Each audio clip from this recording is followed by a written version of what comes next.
Saúdo os irmãos com a paz do Senhor. Espero que todos os irmãos e irmãs estejam bem. Como é de conhecimento público, neste domingo, 12 de julho de 2020, não teremos nossa escola bíblica dominical na Assembleia de Deus, no bairro São João dos Lázaros, em Cuiabá, presidida pelo nosso pastor Francisco Aparecido. No entanto, vamos utilizar os recursos tecnológicos para ministrá-la de maneira online. Convido os irmãos e as irmãs para se atentarem à lição número 2, Despertamento Espiritual, um milagre. Texto áureo localizado em Romanos capítulo 13, versículo 11.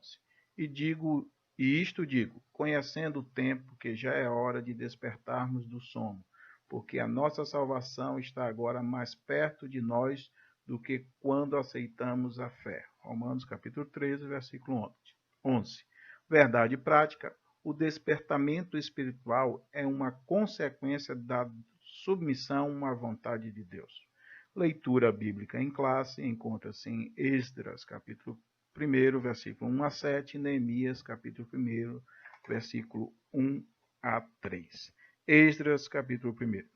No primeiro ano de Ciro, rei da Pérsia, para que se cumprisse a palavra do Senhor por boca de Jeremias, despertou o Senhor o espírito de Ciro, rei da Pérsia, o qual fez passar pregão por todo o seu reino, como também por escrito, dizendo: Assim diz Ciro, rei da Pérsia: O Senhor, Deus dos céus, me deu todos os reinos da terra, e ele me encarregou de lhe edificar uma casa em Jerusalém, que é em Judá. Quem há entre vós de todo o seu povo, seja seu Deus com ele, e suba a Jerusalém, que é em Judá, e edifica a casa do Senhor, Deus de Israel. Ele é o Deus que habita em Jerusalém. E todo aquele que ficar em alguns lugares em que andar peregrinando, os homens do seu lugar o ajudarão, com prata e com ouro e com fazenda e com gado, afora as dádivas voluntárias para a casa de Deus que habita em Jerusalém. Então se levantaram os chefes dos pais de Judá e Benjamim, os sacerdotes e os levitas, e com todos aqueles cujo espírito Deus despertou, para subirem a edificar a casa do Senhor que está em Jerusalém. E todos os que habitavam nos arredores lhe confortavam as mãos com objetos de prata, e com ouro, e com fazenda, e com gado, e com coisas preciosas, afora tudo o que voluntariamente se deu. Também o rei Ciro tirou os utensílios da casa do Senhor que Nabucodonosor tinha tirado de Jerusalém e que tinha posto na casa dos seus deuses. Neemias capítulo 1. As palavras de Neemias, filho de Acalias, e sucedeu no mês de Quisleu, no ano 20º, estando eu em Suzã, a fortaleza. E veio Anine, um dos meus irmãos, ele e alguns de Judá, e perguntei-lhes pelos judeus que escaparam e que restavam do cativeiro e acerca de Jerusalém. Disseram-me, os restantes que não foram levados para o cativeiro, lá na província estão em grande miséria e desprezo, e os muros de Jerusalém fendidos e suas portas queimadas a fogo. Glórias a Deus. O primeiro tópico da nossa lição é exatamente o que é despertamento espiritual. A definição, nossa definição, particularmente de despertamento espiritual, é uma mudança no relacionamento com Deus. Esta mudança ocorre de maneira individual, uma mudança pessoal. Também ocorre uma mudança de um povo, quando várias pessoas mudam o seu relacionamento, e de uma nação. Algumas características básicas dessa mudança, desse despertamento, é que é algo de dentro para fora. Nós temos vários tipos de mudança. Algumas mudam só o exterior e outras dizem que mudam o interior, mas nós não observamos o reflexo dessa mudança no seu exterior. O despertamento espiritual não é nada disso.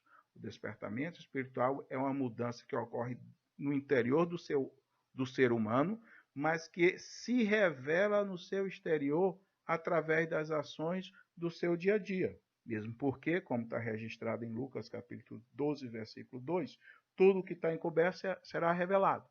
Então, mesmo que o exterior tenha mudado, se não ocorreu uma mudança interior não é despertamento espiritual. E não há como ter mudança do interior do homem no seu relacionamento com Deus e que essa mudança não seja refletida no seu exterior, como está muito bem claro em Lucas capítulo 19, versículo 1 a 9, a passagem de Zaqueu, onde Zaqueu encontra Jesus e, ao encontrar Jesus, reconhece que é um pecador e fala para Jesus que dará metade de seus bens aos pobres, se por um acaso tenha desfraudado alguém, restituirá 4 vezes mais.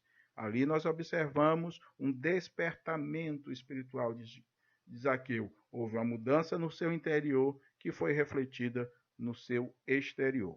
Aqui, em rápidas palavras, alguns dos muitos exemplos de despertamento espiritual. Nós temos Edwards, nós temos John Wesley, Finney, Spurgeon, o pastor Simon, que é muito conhecido de nós assembleianos da Rua Azusa, e também o reverendo Billy Graham. Você olhando pode pensar, mas isso daí são de séculos passados, há muito tempo.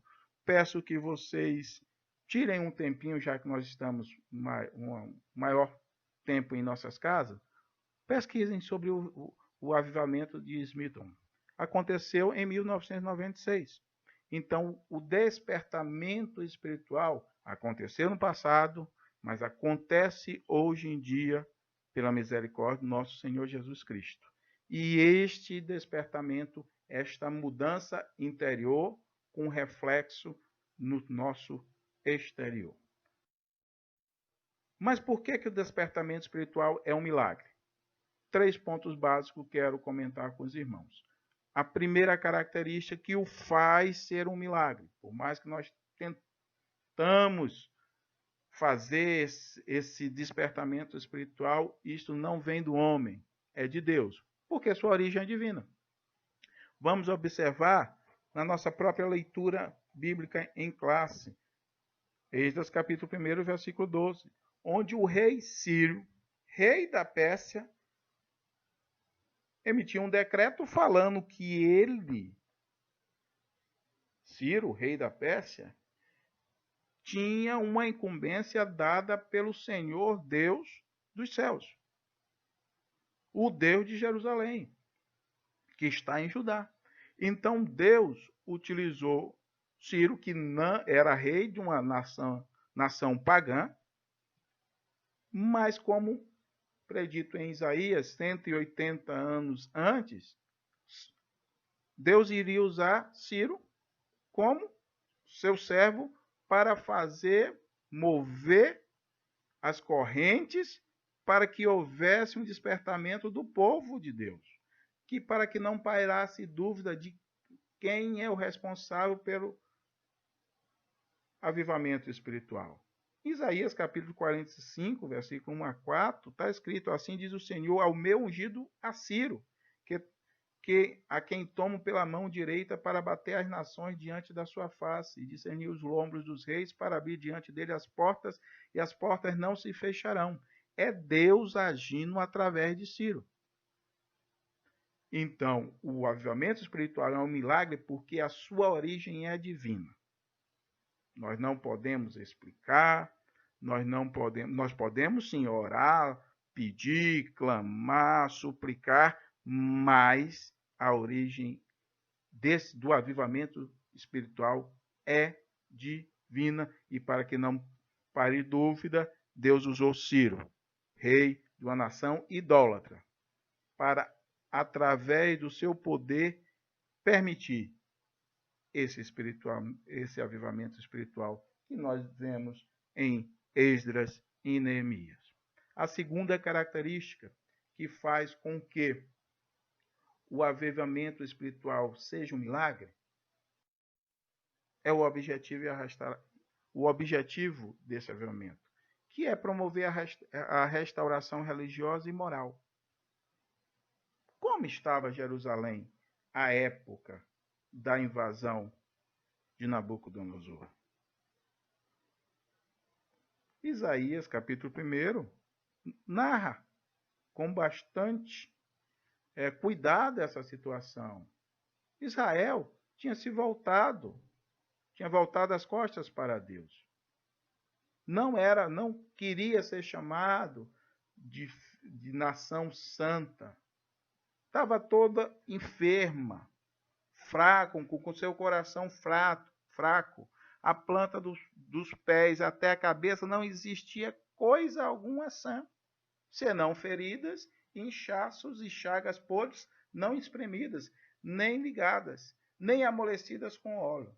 Era uma terra assolada, entregue a estranhos. Então, o avivamento espiritual chega, originado do céu, vindo do céu, não para engrandecer uma pessoa ou uma instituição, mas para restaurar as pessoas, restaurar uma cidade, restaurar um povo, restaurar uma nação. Esse é o objetivo do avivamento espiritual. Todas as demais coisas são consequências. Por isso ele é divino. Nós não estamos falando da reforma física de um templo. Nós estamos falando da reforma espiritual daqueles que frequentam aquele templo. Nós estamos falando da reforma moral daqueles que frequentam aquele templo.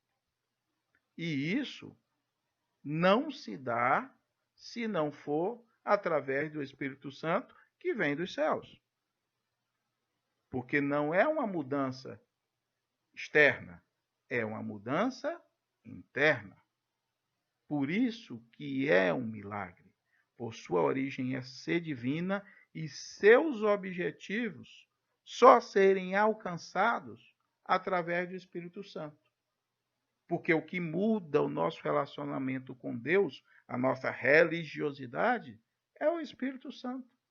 E esse avivamento surge quando Deus assim o determina, quando nós estamos, quando o povo, o povo escolhido, aquele a quem ama, ele ama, está numa situação difícil.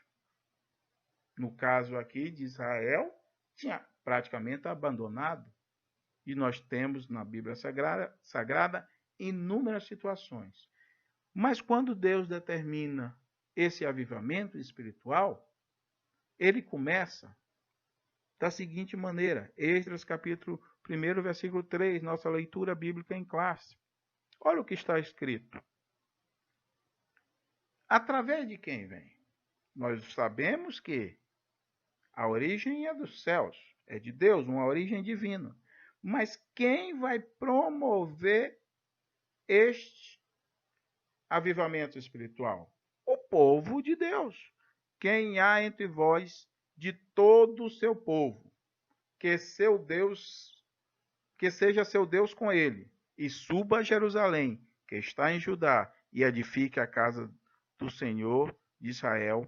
Ele é o Deus que está em Jerusalém. Irmãos, quando Ciro determinou, autorizou a ida de um povo, ele não mandou gente estranha. Ele mandou aqueles que serviam a Deus. E aqueles que servem a Deus vão se preocupar prioritariamente com o templo. Por isso que o objetivo do avivamento espiritual, primeiro, é uma restauração religiosa. E essa restauração religiosa promove uma restauração moral. Não é o contrário. Muitas vezes queremos promover uma restauração moral sem alterarmos, modificarmos o indivíduo no seu íntimo. Isso não dá certo. Tanto é que Ciro determinou que a primeira coisa, vocês reconstruam o templo. Nós bem sabemos da história que Neemias reconstruiu o muro, reconstruiu as portas, mas o objetivo, o compromisso de Deus com o seu povo, incluía as muralhas, incluía as portas, mas tinha que começar com o templo.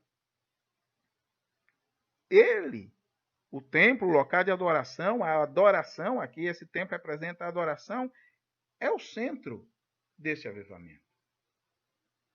Não é concebível falar em avivamento espiritual, onde a adoração a Deus seja colocada em segundo plano. Onde a palavra de Deus seja colocada em segundo plano.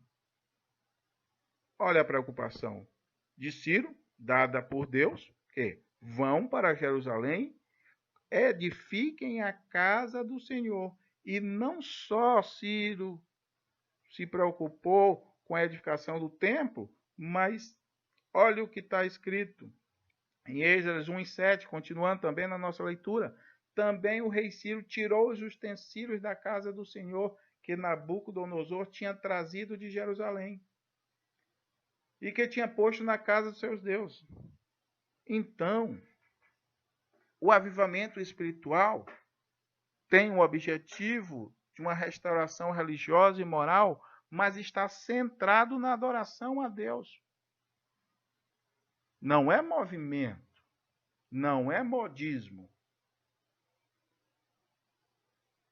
É uma reconexão, voltar ao primeiro amor, sentir o que não se sentia mais. Se não é o povo de Deus. Pode não ser eu ou você. Porque não nos sentimos aptos a fazê-lo, ou não sentimos o mover de Deus, ou estamos muito ocupados fazendo outras coisas. Mas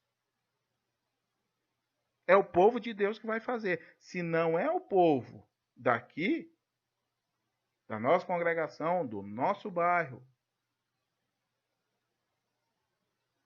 do nosso estado, do nosso país, Deus vai enviar seus servos de algum lugar. Por quê? Porque Deus decidiu que é o momento de um avivamento espiritual. De uma reconexão do ser humano daquela localidade com Deus. Então, o avivamento espiritual é um milagre, primeiro, porque sua origem é divina. Segundo, porque esse avivamento tem por objetivo uma restauração religiosa e moral do povo. Terceiro, porque ocorre de maneira inexplicável. Irmãos,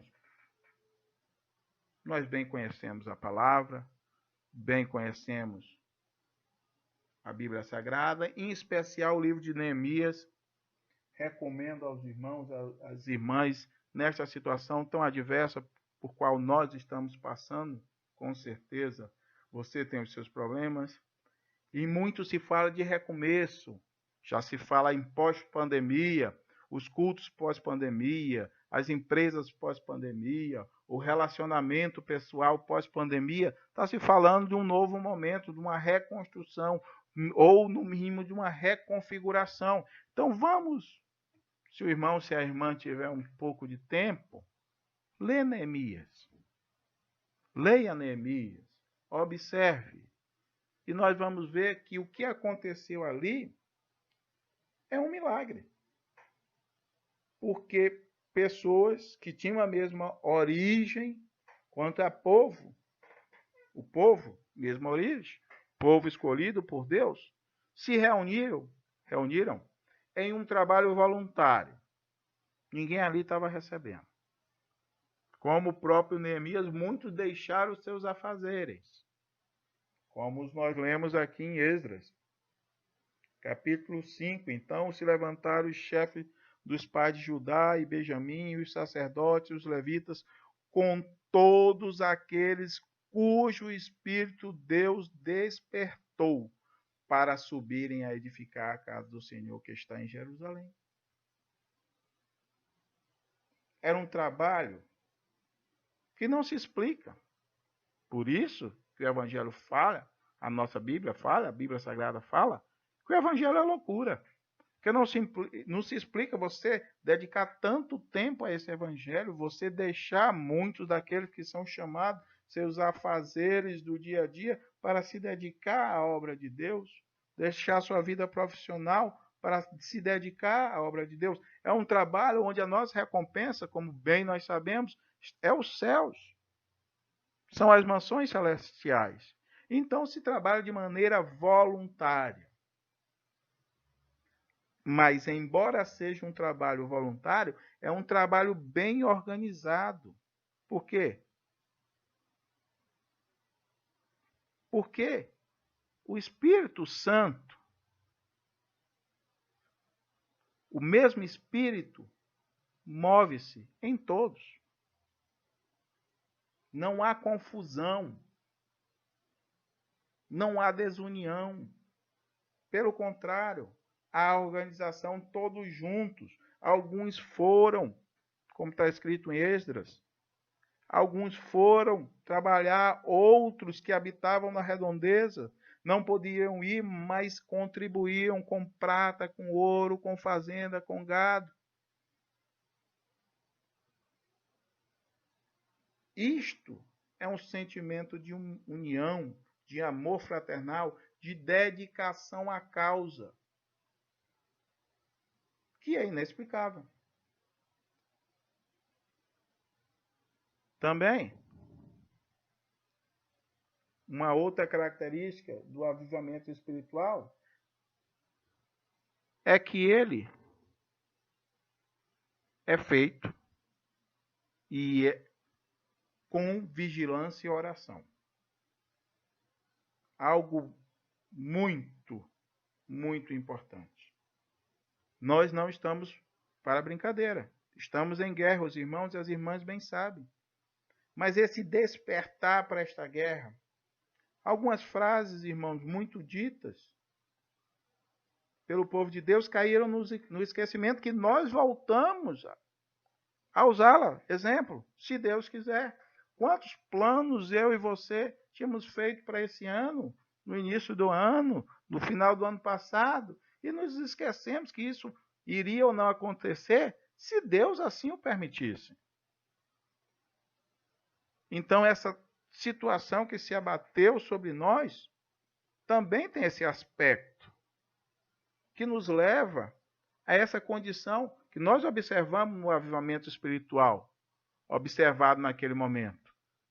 Que, embora tenha sido um trabalho árduo, organizado, feito com dedicação, é também um trabalho baseado na vigilância e na oração. É um trabalho, irmãos, que é um milagre. Por quê? Porque enfrenta dificuldades. Os irmãos e as irmãs sabem que o Evangelho apregoa os conceitos bíblicos que o mundo não aceita. Enfrentamos adversidades no nosso trabalho para apregoar o Evangelho, na nossa maneira de ser. No entanto, quando nos deparamos com essas adversidades, nós não desistimos. O avivamento espiritual é um milagre, porque nós não podemos explicar como é que, no caso aqui, para a reconstrução dos muros, como é que eles, enfrentando tantas adversidades, não desistiram. O avivamento espiritual é um milagre, porque tem resultados. É difícil, mas podemos ter um trabalho voluntário, organizado, dedicado, feito com amor, união, humildade, mas que não tem resultado. Um trabalho que é persistente, que não desiste, feito com afinco, mas que não tem resultado. Aqui não. O avivamento espiritual é um milagre, porque todo avivamento espiritual produz bons frutos. Para os irmãos e as irmãs terem uma ideia, como bem escrito em Neemias, o trabalho de reconstrução dos muros durou 52 dias. Estima-se, não tem como precisar, mas estima-se os historiadores que a muralha de Jerusalém, à época da reconstrução, não se sabe se foi tudo isso, um pouco mais, um pouco menos, tinha 1,6 quilômetros de extensão e 8 metros. E isso foi feito, a reforma, a reconstrução, em 52 dias, com a tecnologia da época. Então, o avivamento espiritual é um milagre, porque sua origem é divina, porque ele tem por objetivo promover uma restauração espiritual, religiosa e moral do ser humano naquela localidade, e os seus resultados, como ele começou, como ele é feito, e os seus resultados são inexplicáveis aos olhos dos seres humanos. Mas quais são as consequências de um avivamento espiritual? Irmãos, irmãs, um avivamento espiritual provoca obrigatoriamente mudança de vida. Porque isso é o Evangelho, o nosso Evangelho, Evangelho do nosso Senhor Jesus Cristo. É mudança de vida. E isso está fartamente relatado na história das igrejas, da igreja que vai morar no céu. Quando o avivamento chega, é uma cidade, uma região, um povo, um país, nós verificamos essa mudança. Mudança na pessoa, no povo, na nação. E essa mudança provoca o retorno ao primeiro amor, aquele primeiro amor do contato inicial com Cristo, aquela necessidade de buscar, necessidade de aprender, necessidade de estar na presença de Deus e desfrutar das suas bênçãos. Amém por isso. O avivamento espiritual tem como consequência a valorização da palavra. Palavra que muitas vezes é esquecida por 10, 15 minutos finais dos cultos. Não, nós estamos sedentos de ouvir a palavra do Senhor. Mas isso, quando nós nos reconectamos com Deus, isso quando nós estamos na presença de Deus e despertamos para esta necessidade. E um avivamento espiritual é um milagre também porque ele tem uma consequência maravilhosa. Faz com que aquela cidade, aquela igreja, aquela ou aquelas pessoas tenham uma necessidade de apregoar o Evangelho. Nós, Assembleia de Deus, somos fruto de um avivamento espiritual. Nossos fundadores, nossos patriarcas vieram fruto de um avivamento espiritual. E nós clamamos e rogamos a Deus um avivamento espiritual para a nossa época. Para que o maior número de pessoas possíveis venham mudar de dentro para fora. É aqueles que já conhecem o Evangelho possam retornar ao primeiro amor, para que a palavra do Senhor Jesus Cristo esteja apregoada a tempo e a fora de tempo. Em locais bons, em locais não tão bons para o missionário, mas que haja essa necessidade, esse desprendimento das coisas dessa terra, que nós só iremos conseguir com um avivamento espiritual. Encerrando, nós não podemos determinar quando um avivamento espiritual vai ocorrer. Nós não temos controle porque a origem é divina. Mas nós podemos clamar. O povo de Deus no cativeiro babilônico clamou. Nós podemos nos derramar na presença do Senhor para pedir que na nossa geração haja um avivamento espiritual e que nós, povo de Deus, tocados, despertados pelo Espírito Santo, façamos a nossa parte. Subamos a Jerusalém para reconstruir os muros.